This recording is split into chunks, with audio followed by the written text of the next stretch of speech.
Sunday అంటే ఇక చర్చికి పోవాల్సిందే. మా హస్బెండ్ ఎక్కడున్నా అనమాట చర్చ్ అయితే వెతుకుతాడు. మాకు దగ్గరలో ఒక చర్చ్ అయితే ఉన్నది. అంటే ఇయర్ ఎప్పుడైనా ఇక్కడికి అమ్మ వాళ్ళ దగ్గరికి వస్తే మాత్రం మేము ఈ చర్చ్‌కే పోతాము. ఇక చర్చ్ అయితే చాలా బాగుంది. అంటే న్యూ ఇయర్ సెలబ్రేషన్స్ అయినాయి కదా! బాగా డెకరేట్ చేసిండ్రు. ఇక ఇక్కడ నాకు చర్చ్‌లో నచ్చిన చిన్న విషయం ఏంటంటే వెనక పిల్లలకి మంచి కలర్‌ఫుల్ కార్పెట్స్ ఏసి వాళ్ళని ఆడిపించుకుంటూనే వాక్యం వినొచ్చు. స్పేస్ అంతా బాగుంది. అది నచ్చింది నాకు చాలా. ఇంకా అదనమాట. ఇక అయిపోగానే పక్కనే మండి ఉన్నది. ఇక మేము అప్పటికే 1 అయిందని పోయి మంచిగా రెస్టారెంట్‌లో అయితే ఫుడ్ తిన్నాము.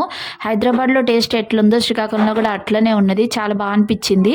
అక్కడ తిన్న తర్వాత ఇక్కడ నాకు ఇంకెక్కడ నచ్చలే. కరీంనగర్‌లో అక్కడ తిన్నాం గానీ, ఇదైతే ఇక్కడ మంచి వ్యూ కూడా చాలా బాగుంది. పిల్లలైతే మంచిగా ఎంజాయ్ చేసిండ్రు. ఇదైతే మా సండే అయితే ఇలా గడిచింది. నచ్చితే మాత్రం ఒక్క లైక్ అయితే చెయ్యండి. ఇదైతే చిన్న సండే మినీ వ్లాగ్ అనమాట.